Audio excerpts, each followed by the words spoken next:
Granddad's nighttime visit started when I was 13 years old. This was a few years ago now, but it only stopped fairly recently, and I still remember the first time that it happened. It was the middle of the school holidays and my mom was sick. Mom being ill wasn't something that bothered me too much at the time. It was a pretty common occurrence, something that I was even used to by then. Every month it would happen the same way. Dad would come to my room and tell me that Mom wasn't feeling so good, and that she would have to go away for a while until she felt better. And then he would drive off with her in his car and collect her a few days later. I never knew where she went, never knew what was wrong with her. Sometimes she would come home with scratches up her arms, but apart from that, I never saw any other symptoms. When Dad went off to collect her, I would wait by the door for them to come back. I would wait for her to reappear and scoop me up into her arms. "Oh, I missed you, cubby," she'd always say, planting kisses over my face. "I love you so, so much." My name is James, but as long as I can remember, Mom's called me Cubby. It's her nickname for me.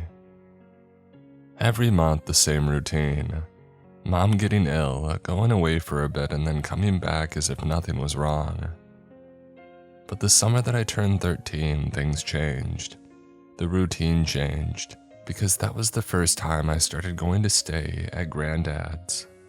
My grandpa was a large man with a white beard and a shaved head. He's from Sheffield originally, and he still has this deep and gruff northern accent. He communicates mainly in grunts, lives on his own on the edge of the New Forest, in an old ramshackle cottage. We hardly ever saw him when I was little, and when we did, I always dreaded the visits. He scared me. I wasn't scared of him by the time that I was 13 though, or at least, that's what I told myself. No, the reason I protested when Dad told me that I would be staying with Grandad this time while Mom got better was because I didn't want to leave the house. I wanted to stay near my friends. The kids I knew in the village would be out climbing trees and going on bike rides. If I was cooped up in Grandad's cottage, I'd be missing out. Dad was having none of it though. He wouldn't give me a reason why I had to go or respond to my protests. Just told me that it would be good for me to spend time with Grandad. And then he bundled me into the car and we left. 45 minutes later, I was standing on the doorstep of Grandad's cottage, raising my hand to knock. Dad had already driven off. I was trying to tell myself that I wasn't a little kid anymore, and there was nothing to be scared of. But as the cottage door creaked open and Grandad's large shadow fell over me, I couldn't stop my heart from beating a little harder in my chest. Grandad's cottage was old. The ceilings were low and the furniture was minimal.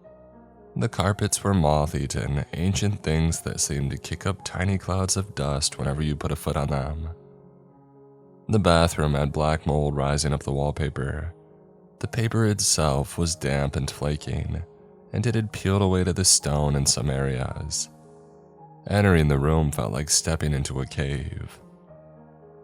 My bedroom wasn't much better. It was right at the back of the house and it had only 3 pieces of furniture, an oak chest of drawers, a dilapidated wardrobe, and a single bed in the corner.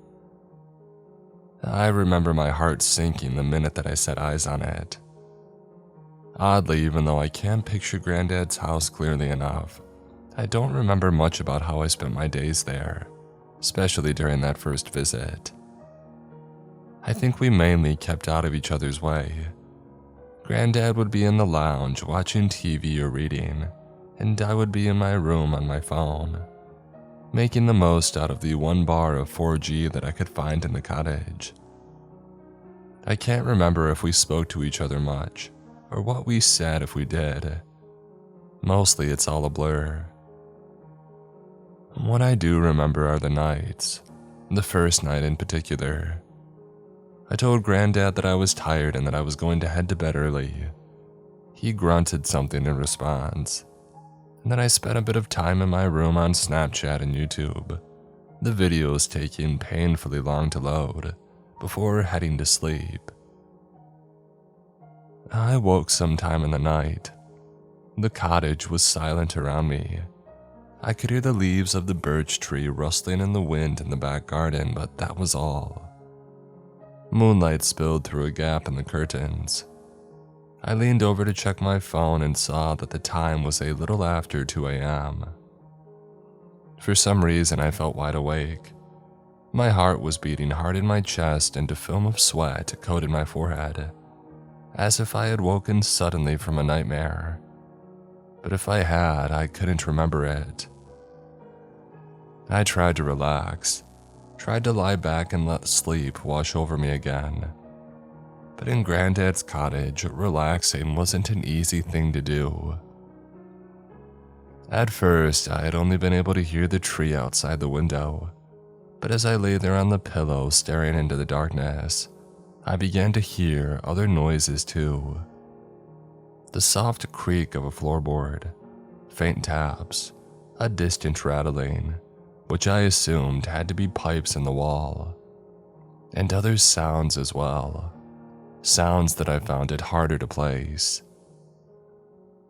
At one point, I heard something that sounded like a faint snuffling noise coming from the back garden, some kind of animal. But when I sat up in bed and strained my ears, all I could hear was the wind. "Oh, get a grip," I told myself.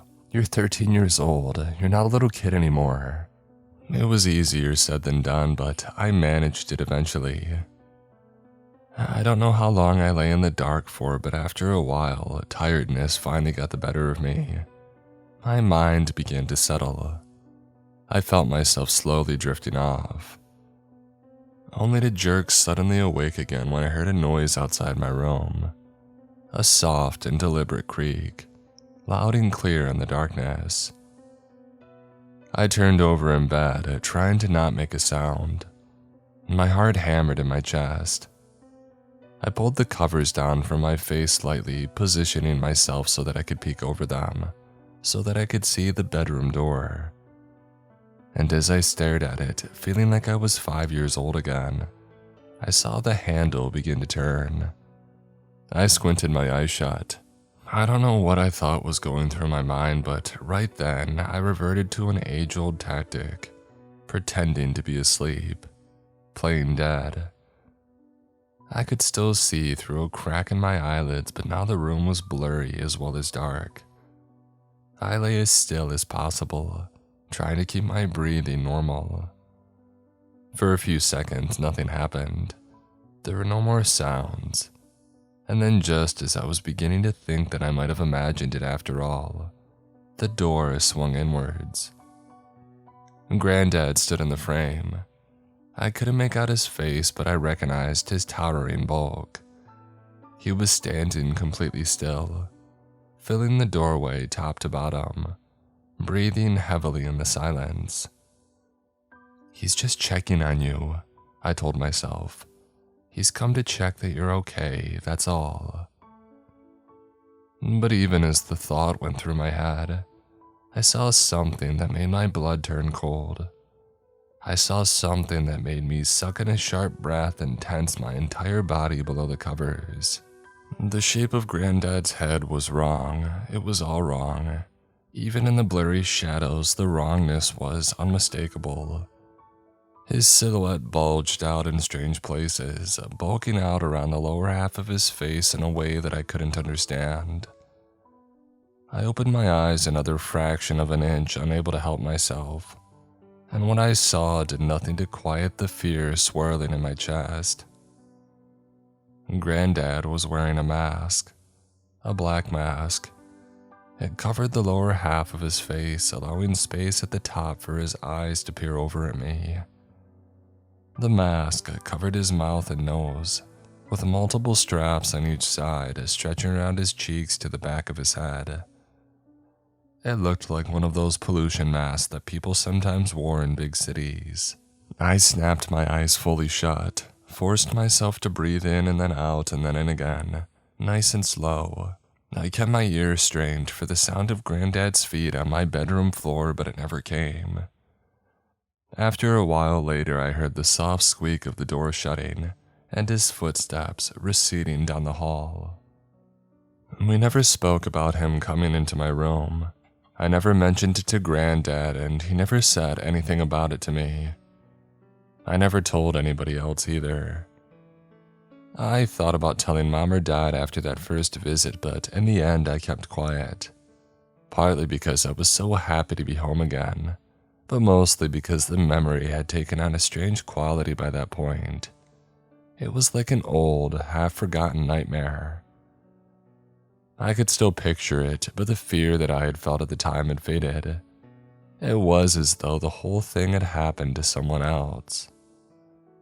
The feelings didn't last, though. Next month, Mom got ill again and I was packed back off to Granddad's cottage. I protested harder that time, but Dad still wouldn't bend.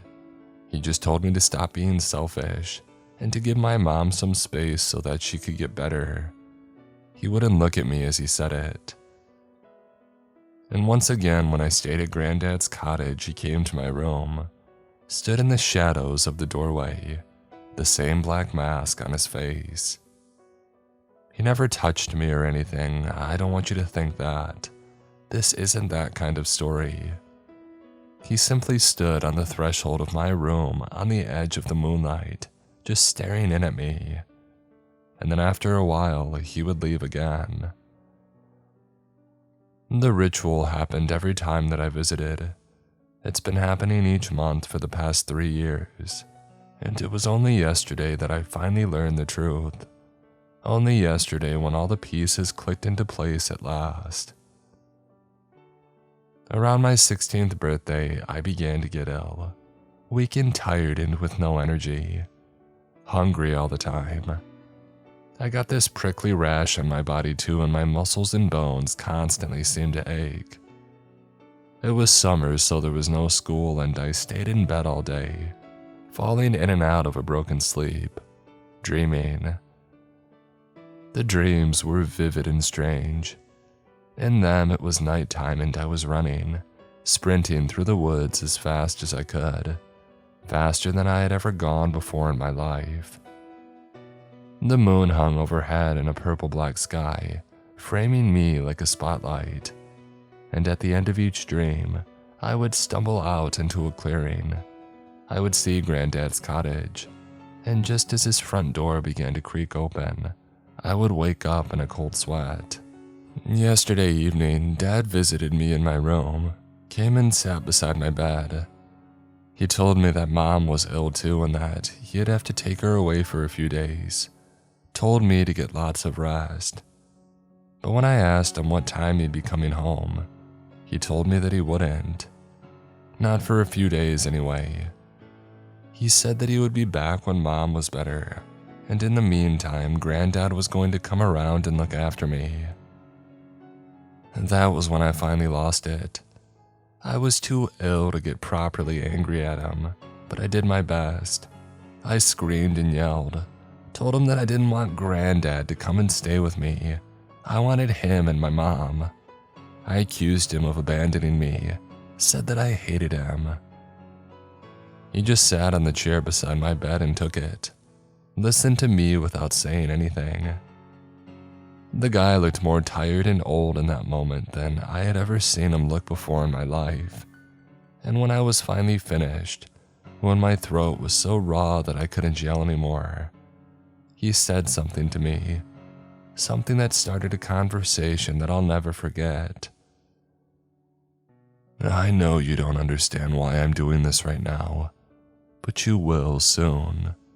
Grandad will explain everything. I sighed and laid back against my pillow, exhausted. I don't want Grandad to explain anything, Dad. I want you here. I know you do, James, but I can't stay here. Not right now. It's not safe for me. I opened my eyes fully and stared at him, suddenly alarmed. What do you mean it's not safe? Am I contagious or something? No, He shook his head. It's nothing like that. It's just that at certain times of the month, I have to. He sighed again and looked back down at me, shook his head once more. It really is best if your grandfather explains all this, James. Your mother can help too when she's back. I might know more about it than most, but I don't really know. Not like them. I had the urge, almost overwhelming, to reach out and shake him.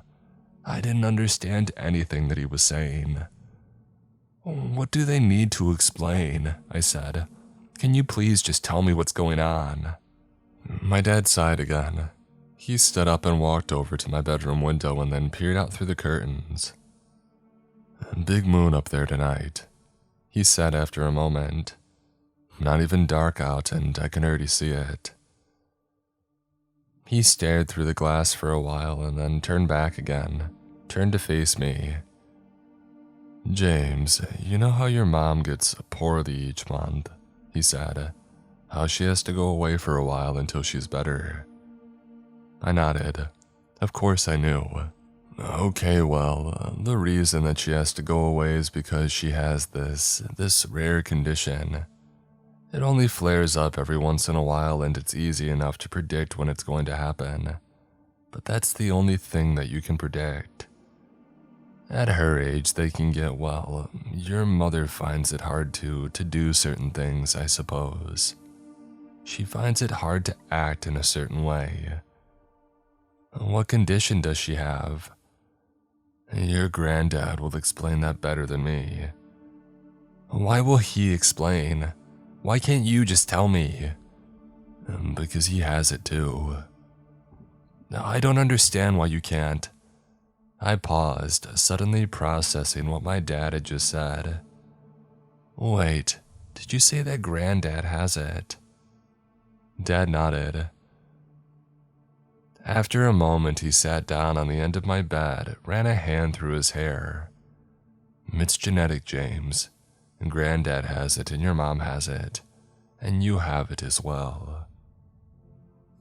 I stared at him, unsure that I had heard him correctly. I have. Yes, you do. It's not a bad condition exactly, but it's something that has to be managed carefully. Your granddad has lived with it for a long time and he knows all about it. He'll be able to help you. Blood was pounding in my ears. Thoughts and memories were suddenly pressing at the edges of my mind like angry dogs. I pushed them away and focused on Dad. Is that why you started sending me to his house every month? So that I got to know him better? So that he could help me with whatever this is that I've got? Dad stared at me with sadness in his eyes. It wasn't my idea, he said after a moment. Your mother said that it was best. Grandad agrees with her. When you're coming of age, it's good if you can spend time with older ones if they're well, like I said. Your granddad can explain it. I bit back another urge to scream at him.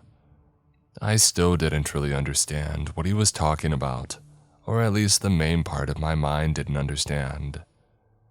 At the same time, though, something was starting to nag at me. Images and memories circled the outskirts of my brain just out of sight. Monsters around a campfire. I swallowed. You said it wasn't safe for you, I said after a moment. When Mom gets ill, you said you can't be around her. Dad paused and then nodded his head. And what about Grandad? Are you safe around him? And Dad opened his mouth and then closed it again. He frowned. Your granddad's better at dealing with his symptoms. He's had longer to get used to them than your mother has. But no, I still wouldn't be safe. Not completely. So why was I safe? Why did you ship me off to stay with him every month? Is that why I've caught this thing? No, I told you it's genetic. You were born with it. And besides, your grandfather would never hurt you.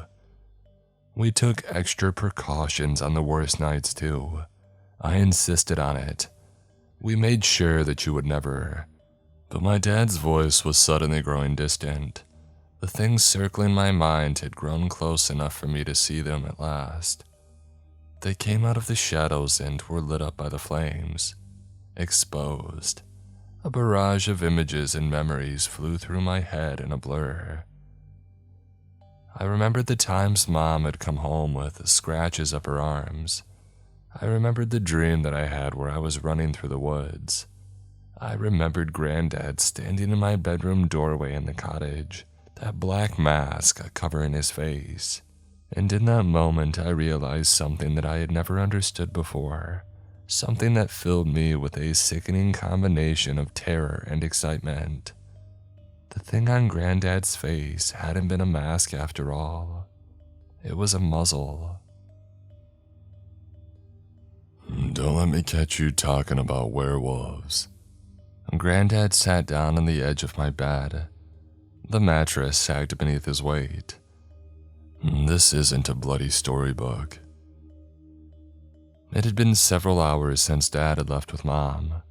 I had been sat up in my bed, watching the sky outside my window fade to black, watching as the glow from the moon grew brighter. When Grandad finally arrived half an hour ago, the headlights from his Land Rover spilling into our driveway, I felt a mixture of fear and excitement, the same way that I had felt when I was speaking to Dad earlier. In the time that Grandad had been in my room, I had already asked him what felt like 100 different questions, and we had barely even scratched the surface. So, you're not a werewolf then? I forced myself to meet Grandad's gaze. His blue eyes stared back at me, bright and unblinking. After a moment, he looked away and sighed. It's not a word anyone uses.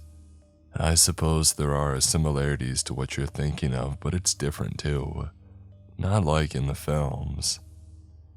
But whatever happens to us, it happens when the moon's full, right? Well, yes and no. Not exactly, Grandad frowned and paused for a moment. He stared down at my duvet as if he could find an answer in it, and then he let out a sudden and throaty chuckle, grinned and shook his head. I went through all of this with your mother, but I'm still no good at explaining it. It's like falling asleep in a way, moving between awake and sleeping, between different states. You can do it anytime you want, but it'll happen quicker if you're already tired. And if you're really tired, it's hard to avoid it. I stared at Grandad. I tried to understand what he meant. He must have seen the confusion in my face. Sorry, lad, I'm not explaining myself well at all. What I mean is we can change anytime we want. Older ones who've lived with it for years can change in a matter of minutes. But there are times of the month when the moon's at its fullest. I mean, when changing is a lot easier. Like how sleep comes easier when you're tired. And on the night it's completely full, the change can be, it can be almost impossible to control, even when you're as old as I am. He smiled at me, but I didn't smile back. I was trying to concentrate on everything that he had been saying, trying to take it all in. Questions were building in my head and I didn't know which to ask first. So, when you do change, I said after a moment, when we change, what do we change into? What does it look like? And Grandad stared back at me. He was silent for a few moments before he opened his mouth to speak. Well, you'll... His sentence was cut off by the sound of a car passing on the road outside. Headlights flared in the darkness outside my window and then faded again. The noise of an engine briefly filled the room, dwindling as the car drove off into the distance. When I looked back at Grandad, I saw that he was on his feet. He marched over to the window and frowned out into the darkness. I knew we should have done this at the cottage. He muttered the words under his breath, but they were just loud enough for me to hear. Stupid of me coming here. And Grandad? Huh? What do you mean, stupid? Why is it stupid? And Grandad glanced back at me. Thick frown lines traced his forehead. Oh, it's nothing you need to worry about. I wanted your dad to bring you to the cottage, that's all. But the stubborn guy wouldn't do it. Said you were too ill. What's wrong with you coming here? It's risky, that's what. Any trace of a smile had gone from Grandad's face. If you're going to learn about all this, you might as well learn that first. It's a risk, all of it. A constant struggle to stay hidden. And you don't get to be my age without making a few enemies. I'll tell you that. I stared past Grandad at the darkness beyond my bedroom window, stared at the light of the moon. My body still ached, but for now a spike of adrenaline had made me forget the worst of it. I suddenly realized that I had never seen Grandad outside his cottage before. What enemies? I said after a moment. Are there people after you? And Grandad let out a low chuckle. This time there was no humor in it. Not just me, he said. The whole clan. There's always someone. Hunters out for a trophy. Big companies. People wanting your skin. The government. We try our best to keep everything secret, but it's no good. People see things and people talk. It always gets out. And Grandad reached out suddenly and tugged the curtains across my window shut, blocked out the moonlight. He stood at the end of my bed, staring down at me. If we're going to talk, we'll do it downstairs, he growled. I'm not standing here like your bloody nursemaid. He turned and left the room before I had a chance to respond. We sat in the lounge opposite one another. Grandad in an armchair near the front door and me on the sofa, curtains drawn. Yellow light spilled down from the bulb overhead. A light rain had started outside and it drummed against the window like 1,000 soft fingers. Every now and then a car would pass by on the road, and each time Grandad's body would tense up, just a little bit. He would try and hide it, but I saw. I still felt ill. My body ached and my skin itched. I felt weak and tired, but for now at least I could almost forget about those things. Adrenaline, fear, and excitement swirled in my stomach. I wanted to ask Grandad about his mask and why he wasn't wearing it, but I was worried that he would get angry again, like he had in my room. I had heard the temper in his voice then, and I didn't want to be on the receiving end of it. So instead, I asked a different question. Where does Mom go? I said. When she's away each month, where is she? Oh, she stays with a couple of friends of mine, said Grandad. Old friends, a part of the clan. They live in the New Forest too, about 5 miles from me. They've helped me with her. Helped me show her the ropes. But why does she have to stay away? Why can't she do what you do? Grandad fixed his blue eyes on mine, ran a hand through his thick white beard, scratching the skin underneath. It takes a long, long time to get used to the change, he said after a moment. I've lived with it for years, and even then your dad still wanted me to put that cuffin' thing on my face when I was around you. Block out the smell on the worst nights. Grandad shook his head. I didn't need it, and it pissed me off that he thought I might, but I let it go.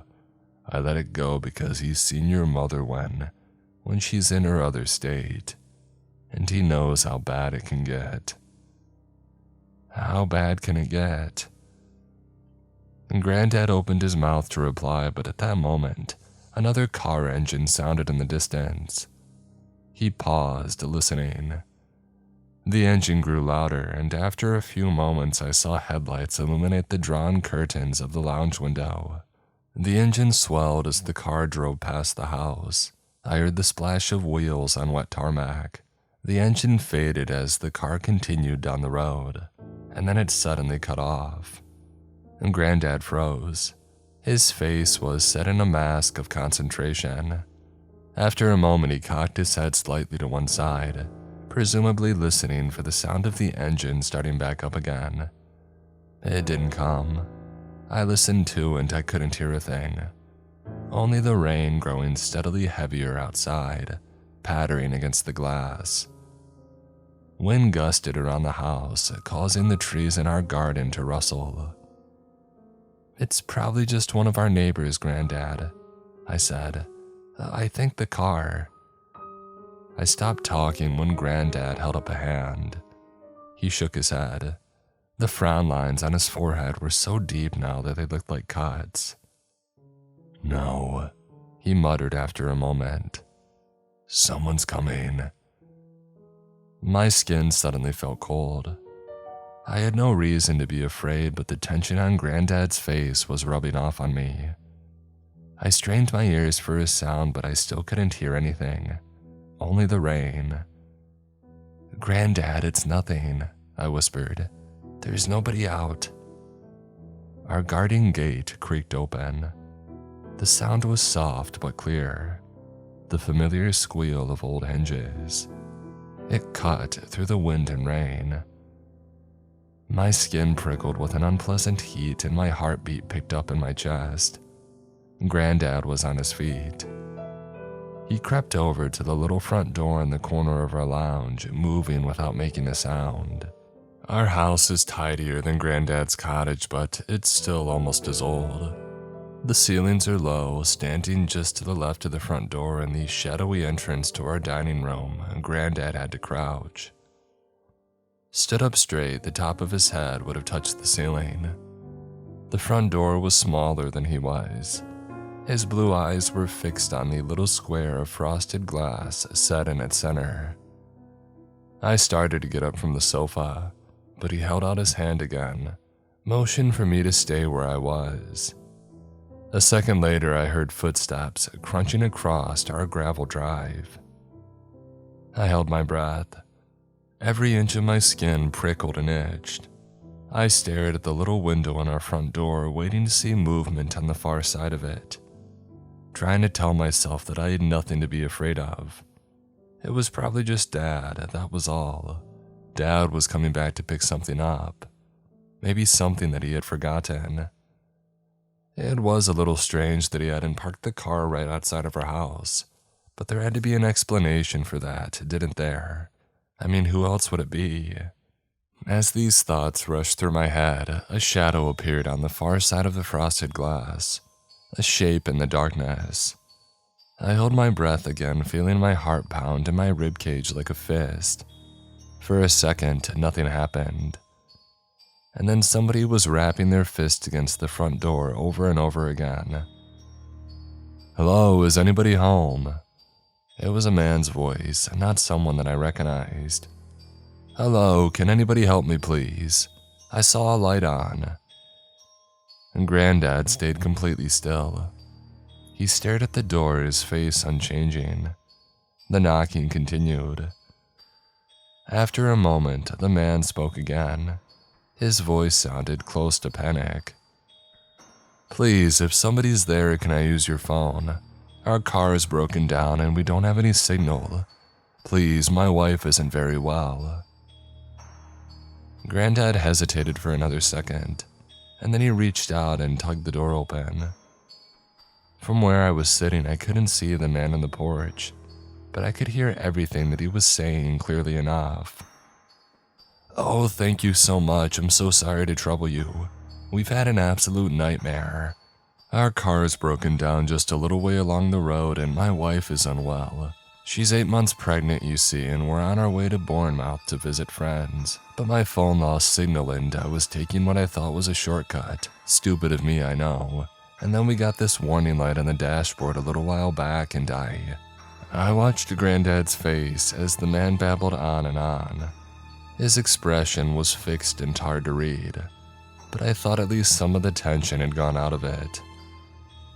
"So, if you have a cell phone I could use, or even a landline," the man continued, "then I can make a very quick call to the AA and I'll be out of your hair. I'm so sorry again for the intrusion, What's that in your hand? Granddad's gruff voice cut through the man's rambling. I stared at his face, but his expression remained the same. Oh, this is a walkie-talkie, said the man. I may not be able to navigate to save my life, but I always worry about safety. Over-worry, actually. Paranoid, that's what my wife calls me. We ran out of petrol in the middle of nowhere once, and I've carried a pair of these in the car ever since, along with a first aid kit and some spare clothes, just in case, you know. You never know when these things might come in handy. In fact, that reminds me. He fell silent for a moment. A few seconds later, I heard a soft beeping sound. Hi, sweetheart, it's me, he said. A nice gentleman down the road has just opened the door, so I'll call the AA and be back as soon as possible, okay? Over. There was a faint crackling noise. After a moment, I heard the tinny sound of a woman's voice responding. Okay, be as quick as you can.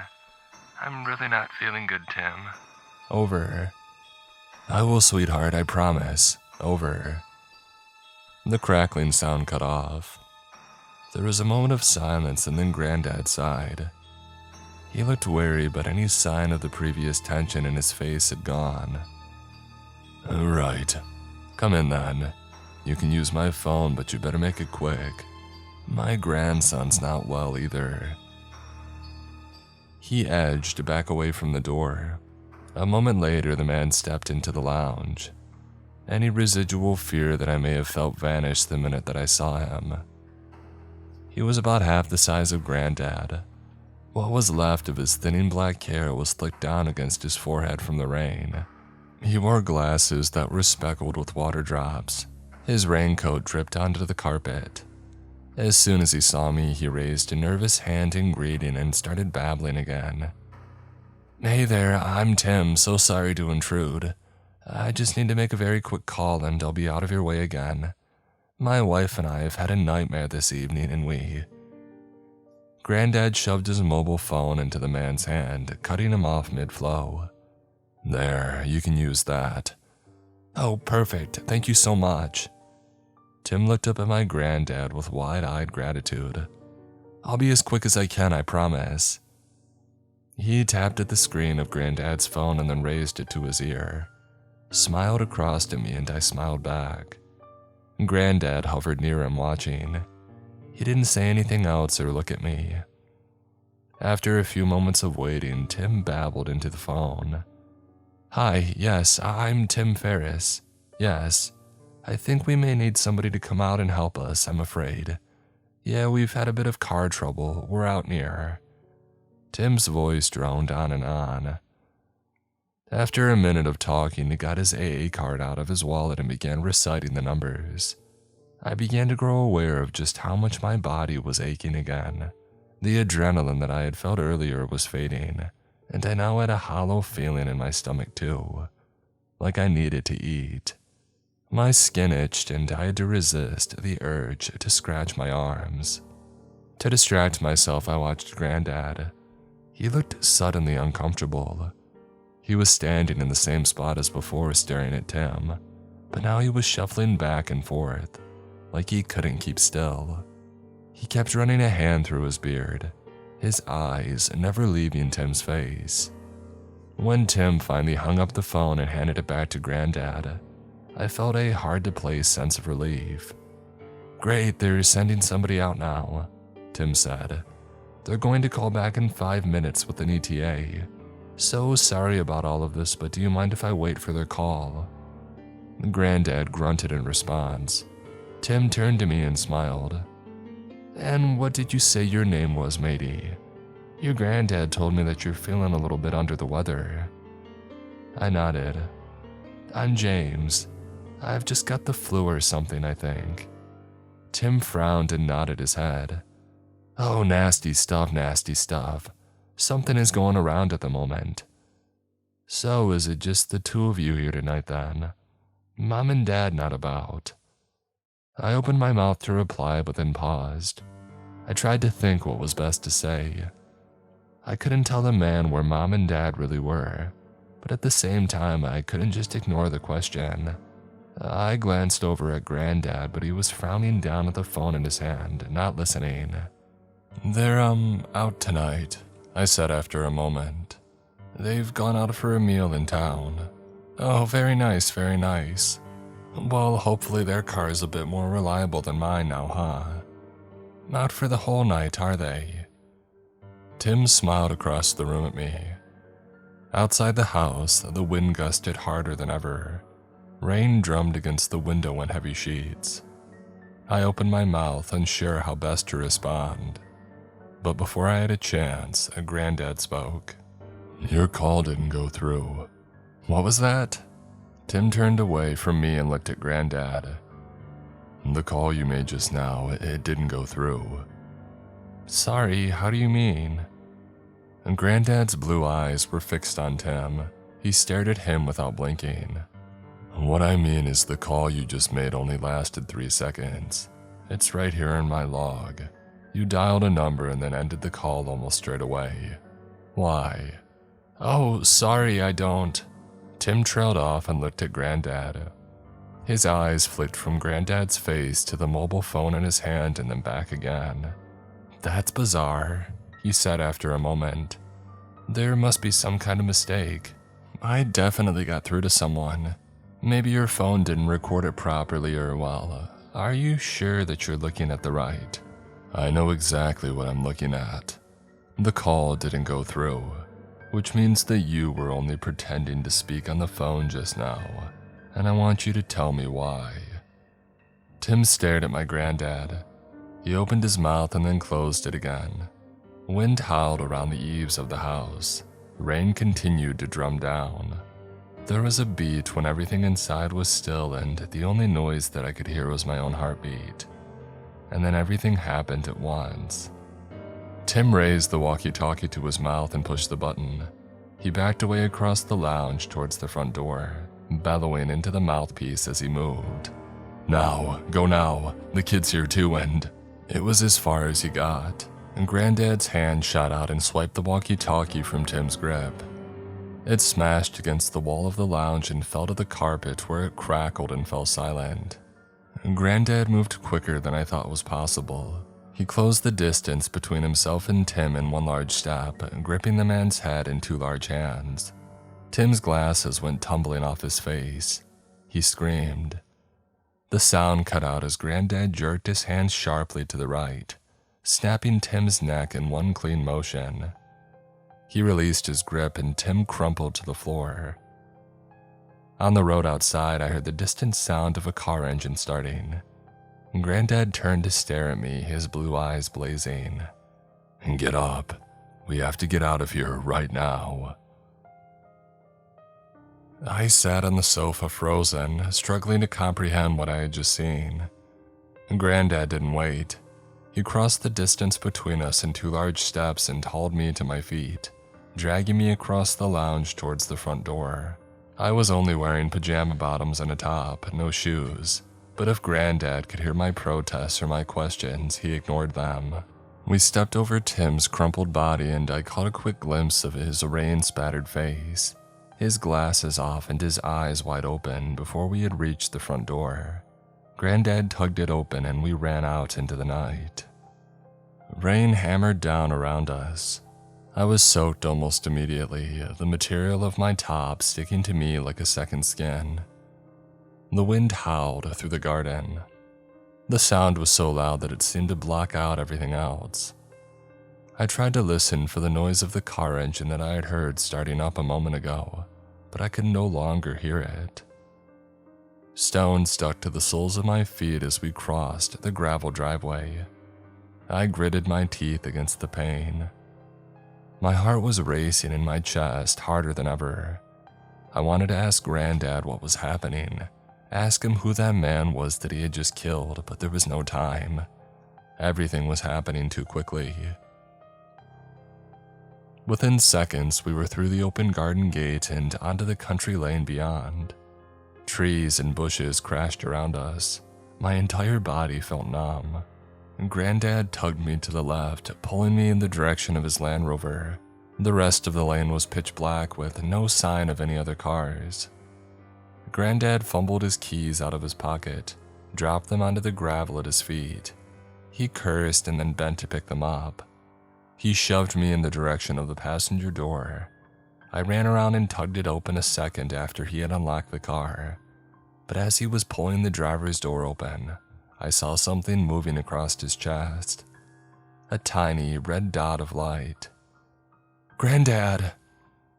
He had ignored my previous shouts, but he didn't ignore this one. Must to have heard something in my voice. Without looking at me, he ducked instinctively, and a split second later, I heard a sharp cracking sound cut through the howl of the wind. The Land Rover's wing mirror exploded. Glass smashed and went everywhere.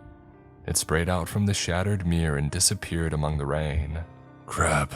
Grandad's voice was a hoarse yell. "In the Land Rover and stay down now." I dived through the open door and shut it behind me, stayed sat in a crouch.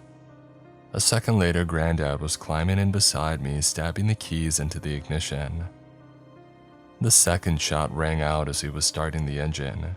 It pierced through the Land Rover's back window and punctured the windshield in front of us, cracking the glass.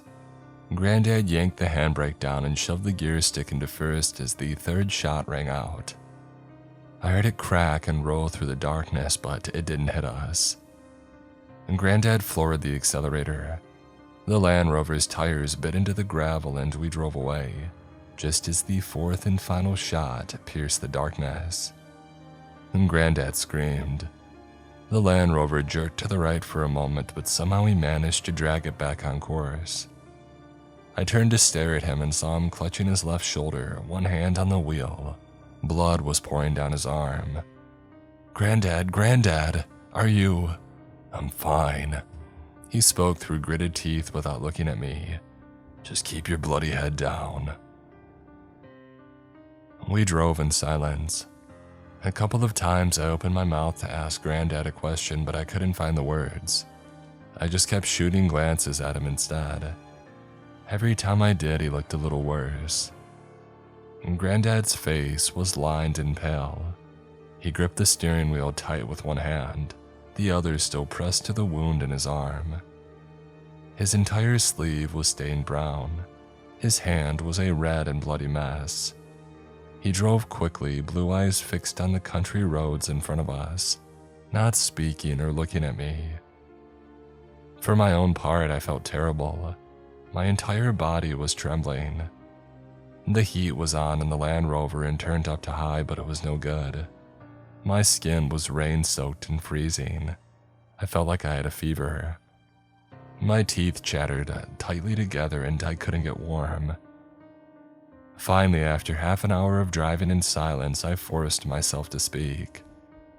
"Grandad, where are we going?" He didn't turn his head. He kept his blue eyes fixed on the road. Just as I was beginning to think that he wouldn't respond at all, he barked out a single word. "Cottage." "But are you going to be okay? Shouldn't we?" I stopped myself before I could say, "Go to the hospital." Of course we couldn't go to the hospital. Grandad had been shot in the arm, and a few minutes before that he had killed a man with his bare hands. Hospital with a bullet wound meant the police would be called. It was the last place that we could go. Without looking at me, Grandad grimaced and nodded his head once. I kept my eyes on him as I asked my final question. "Can't you change, Grandad? If they keep coming after us, can't you change into your other form?" And Grandad blinked his eyes shut and then opened them again, kept them fixed on the road ahead. He muttered the same word he had spoken earlier, only quieter this time, almost a whisper. "Cottage." I supported Grandad to the front door. The weight of his large body slumped against mine. It was impossibly heavy. When we first stumbled out of the Land Rover, I almost dropped him, but together we just managed to stay upright. The Land Rover's door remained open and I didn't go back to shut it. Rain cascaded down around us. It was a torrent now. I squinted my eyes shut against it and felt the cold water pour down my face. My hair stuck to my forehead in wet clumps. I could no longer feel my feet. My body felt impossibly weak, like I was on the verge of collapse, but somehow I forced myself to keep going. And Grandad took a lot longer to unlock his front door than he had the Land Rover. His hand was shaking badly. He kept missing the lock. He slotted the key in eventually though, and we stumbled over the threshold of his cottage. I slammed the door behind us and I flicked the light switch. We stood in Grandad's cluttered front room. His cottage had a similar layout to my house. The front door opened straight into the lounge with 2 other doors leading deeper into the house. A tiny kitchen could be seen at the far end of the room. Beyond that was a back door that led out into the rear garden. To the left was a door that led to the hallway and onto the bathroom and 2 bedrooms. The lounge itself was dusty and bare. There was an old sofa, an even older television set, and a little window, but not much else. "Grandad, do you want to lie down? I can help you to your room." Grandad shook his head. His lips were pressed tightly together. Staring at him, I felt a horrible sinking feeling in my stomach. He looked terrible.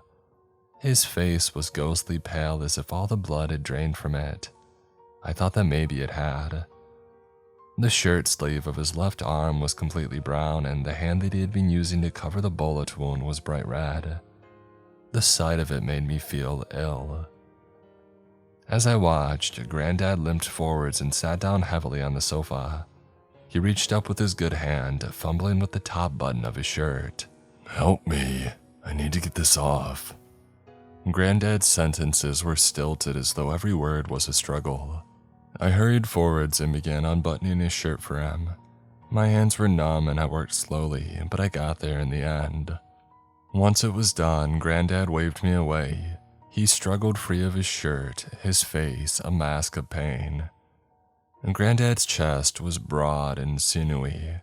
Coarse white hair coated his torso. He shrugged his right arm free first, saving his injured left arm until the end. When he peeled the sleeve away, he let out a growl of pain, and then he dropped his shirt to the floor and opened his blue eyes wide and stared up at me.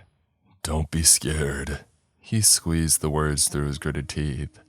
My eyes kept flicking between his face and his bloody left arm. "I won't hurt you." I opened my mouth to respond, but before I could, Grandad let out a loud groan. He started breathing fast and deep, tugging air into his lungs. He squinted his eyes shut and then opened them again. Stared up at the ceiling. He let out another groan of pain, gritting his teeth harder. As the sound tapered off, I heard a noise outside. Cars, 2 of them. Their engines were nearly obscured by the wind and the rain, but not completely. Their revs cut through the night air. I felt terror flare in my chest like fire. I stood frozen, staring from Grandad to the little lounge window. It stared back at me like a dark eye. A few moments later, I heard the sound of tires crunching across gravel. "Grandad, Grandad, they're here." He didn't hear me. Maybe he couldn't. His face was a mask of agony. His eyes had rolled back in their sockets and thick veins stood out on his forehead. Similar veins covered his shoulders and his entire chest. "Grandad." I was about to step forward and shake him when he let out a howl of rage and pain. His body suddenly sagged back into the sofa. He began panting hard. His blue eyes rolled back down and found mine. "Can't do it." He heaved the words out between heavy breaths. The veins had disappeared from his face, leaving him paler than ever. "That bullet." "Grandad, they're here." I stared at his face, heard the panic in my own voice. Grandad must have heard it too. His blue eyes widened to fraction and he turned towards the closed front door. A split second later, a hole was blown in it. I collapsed to the floor, covering my head. My ears rang with a cracking sound that filled the entire room. It rolled and echoed away into the night. The hole in Grandad's front door was the size of a dinner plate. From my position on the floor, I could see shards of exploded wood floating through the air, suspended in the light like dust motes. The door blew inwards on the wind, banging hard against the wall. Beyond it lay the darkness of Grandad's front garden and nothing else. I pushed myself up to my hands and knees. My heart was pounding in my ears. Adrenaline pulsed through my body like poison. I lifted my head, turning my eyes to look for Grandad. He was back on his feet. His face was whiter than ever, but his blue eyes looked sharp, alert. He was crouched beside the sofa, his entire body tense, muscles standing out like ropes. Without taking his eyes off the open door, Grandad ran across the lounge in a crouch. His footsteps hardly made a sound. He reached the wall just to the left of the open lounge door and turned to brace his back against it. His eyes found mine. Back, back. Grandad didn't say the words, only mouthed them and gestured with his hand. But I understood. I shuffled backwards across the floor until my body was pressed up against the side of the sofa, half hidden from view. By peeking my head around the side of it, I could still see Grandad and the open front door. Grandad gestured with his hand again, telling me to fall back even further. But before I had a chance, a man appeared in the doorway. My breath caught in my throat. The man in the doorway was tall and broad, not as big as Grandad, but close, probably around Dad's age. Stubble covered his face and his dark eyes darted back and forth across the room. His hands held a shotgun. The man took a step forwards into the lounge and two things happened at the same time. The first was that his eyes found mine. I saw them widen slightly, saw his arms stiffen as he swung the shotgun's barrel in my direction. The man was quick, but Grandad was quicker. He sprang forwards from his hiding place beside the door, uninjured arms stretched out in front of him. The man didn't stand a chance. He caught movement from the corner of his eye at the last minute, but before he had even started turning, Grandad was on him. He caught the man's face in one large palm and slammed his head back into the wall. It connected with a sickening crunch. The man went limp. His shotgun dropped to the floor and his flailing leg kicked it as he slumped to the ground. The gun skidded a few meters and came to a stop in the middle of the lounge. Grandad turned and moved towards it. His teeth were drawn back from his lips in a grimace. His eyes blazed with pain and rage. He was reaching down towards the gun, his good hand stretched out in front of him, when the second man appeared in the doorway. He was younger than the first man, but just as big. Sodden brown hair hung down over his eyes. He entered the lounge at a half run, a rifle slung over his shoulder, panic on his face. His eyes found Grandad and he skidded to a stop, already unslinging the gun. "Grandad!" He didn't need me to shout. He had already heard the man behind him. He grabbed the shotgun from the floor by the barrel, spinning on the spot as soon as he had a grip on it. But this time he wasn't quick enough. By the time that Grandad had turned, the man had his finger on the rifle's trigger, and the gun went off. The noise in the cottage was deafening. Pain stabbed through my head and my ears rang. I screamed with terror. Somewhere, Grandad was screaming too. I opened my eyes and saw him tussling with a man. He had the barrel of the rifle clutched in his left hand, while his right sought the man's throat. The shotgun was on the floor by his feet. The man swung wild punches into the side of Grandad's head with his free hand, yelling and swearing. Grandad couldn't get a grip on the man's throat. His hand was wet with blood. After a moment, I saw his hand travel up to the man's face and grab the back of his head. The man tried to thrash and get away, but he couldn't. Grandad's grip was too strong.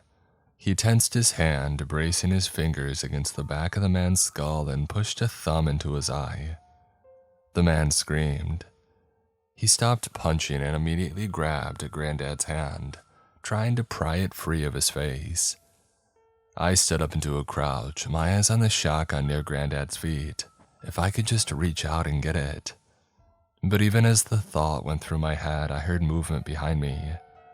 From the back of the lounge, I turned and saw a red-headed woman standing a few feet away, just inside the door that led to the kitchen. She must have slipped in through the back, and her hands were holding something bright yellow and blue, gun-shaped but not a gun. It looked almost like a toy. It wasn't though. Even as I screamed a warning to Grandad, I saw her compressing the trigger. Saw 2 thin strings of metal go shooting from the gun toy's blue barrel. I turned my head in time to see them disappear into Grandad's back. His entire body went stiff. He lost his grip on the rifle. The man he had been fighting jerked backwards away from him, then swung the rifle in a vicious upwards arc. Its butt smashed into Grandad's chin. He staggered backwards and turned on the spot almost in slow motion. I had time to see that his left hip was now leaking blood too, from where the rifle's second bullet must have hit him. I had time to see the veined agony on his face. And then he collapsed to the floor. His body twitched and spasmed. His eyes were closed. I screamed. Before I knew what I was doing, I was moving towards the man. Anger and terror raged through my head. I had no plan of action. The man's eyes flicked up at the sound of my scream. I saw him swing the rifle towards me, saw him fumbling in his top pocket for a fresh bullet. The gun's barrel stared at me like a black eye. Heat surged and pulsed through my body. The man started reloading the gun and I tensed myself, ready to spring forwards. But a split second before I did, the red-haired woman spoke. "Don't, Jim. Remember who we're here for." Her voice was soft and calm. She wasn't talking to me, but the sound made me hesitate all the same. Jim hesitated too. He turned his panicked face in her direction. Blood leaked from his swollen left eye. I followed his gaze and saw the woman moving towards me, a smile on her face. "The silent chapter will pay more for him if he's alive." The woman pulled a long silver knife from her pocket. Its blade glinted in the overhead light. Its handle was a smooth, shiny brown. She waved it at me, the smile on her face growing into a grin. "You're not going to give us any trouble now, are you, boy?" I glanced back at Jim to find him aiming the gun at me. Panic and dread filled my chest. I had missed my opportunity. The woman's distraction had given him time to reload the rifle and center it on me. If I jumped at him now, I wouldn't get to him before he fired. The red-headed woman walked around the sofa. She stopped a few feet away. The grin was still fixed on her face, but I could see something else in her eyes now. Something like hate or disgust. One side of her mouth curled up as she spoke. "Don't try anything stupid. You don't want to end up like your dear old granddad now, do you?" She took another step forward, raising the knife in front of her, and then something on her face had changed. She paused, cocked her head to one side as though she was listening out for something. The smile on her face faltered. A split second later, I realized why. I could hear a sound, and it was distant, almost smothered by the wind and the rain, but it was getting clearer all the time, louder and closer with every second. A steady, rhythmic crunching noise. Footfalls, pounding across the gravel towards the cottage. "Jim." The red-haired woman was no longer looking at me. She was staring at Jim with a frown on her face. I followed her gaze. Jim stared back at her, his face a mixture of panic and confusion. Suddenly, the footfall stopped, cut off completely. Jim turned around wildly, staring from the lounge window to the open front door. Wind howled around the cottage. The rain continued its relentless drumbeat. The front door swung back and forth against the wall, knocking into it repeatedly. But nothing else. "Sadie, do you think we should?" Jim took a step towards the open door as he spoke, but got no further. A black shadow reared over him. Something had appeared in the doorway that completely blocked out the sky beyond. A dark and towering shape. I caught a glimpse of thick black fur covering something vaguely humanoid before everything descended into chaos. The creature rushed forwards at a speed that didn't seem possible. It was all limbs and shadow. Jim screamed and raised his rifle towards it, but he didn't stand a chance. Before the gun was even halfway up the creature, it swiped one of its long limbs across his face. Jim's scream cut off immediately. Blood sprayed from his head. He flew backwards into the wall of the lounge, striking it at least twice as hard as the first man had after Grandad shoved him. I heard a sharp crack that could only have been the sound of Jim's neck breaking. A second later, the rifle clattered to the floor. I didn't turn to see what had become of Jim, I just couldn't. My eyes were locked on the creature that now stood panting in front of me. The creature that was staring at me through silvery blue eyes. I stared back at it, unable to look away. In some ways, it was like the werewolves that I had seen in films. Thick fur covered its entire body. Its face was snarled into a dog snout.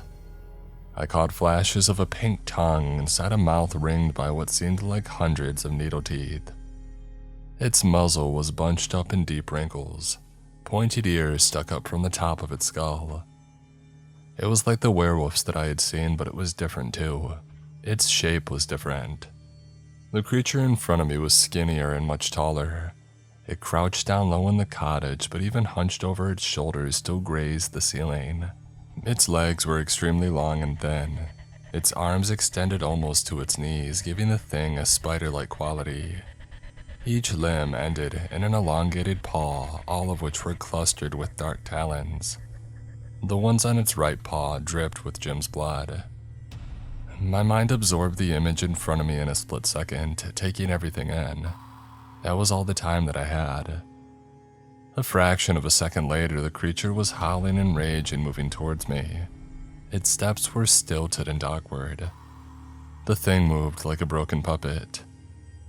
It took a long step over Grandad's crumpled body, its eyes fixed in my direction. But before it could go any further, I felt something cold touch my throat. The sharp metal of a blade. Sadie's knife. She crept up behind me while I watched the creature attack Jim, and now she was panting in my ear, holding the knife so close that it touched my skin. "Take another step and I'll slit his throat." Sadie was no longer calm. She spoke loudly, but I could hear her voice shaking.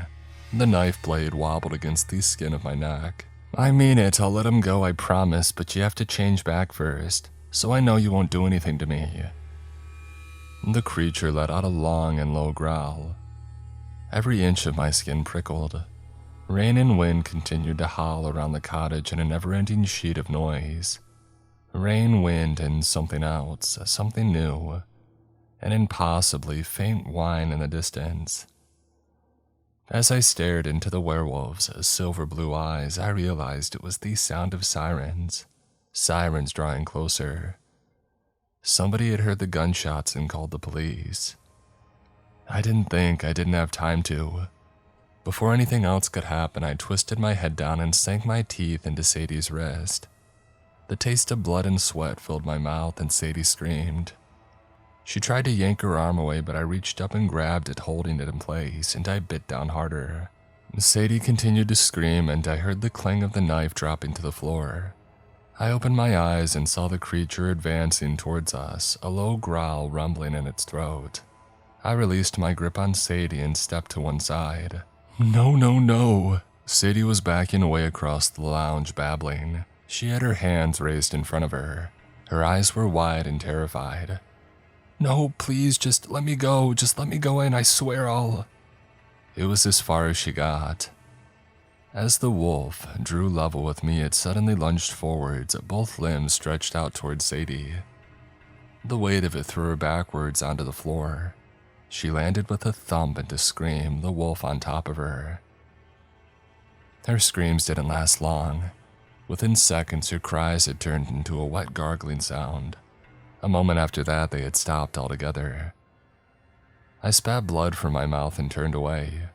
I caught sight of Grandad, his body still lying crumpled on the lounge floor, eyes still closed.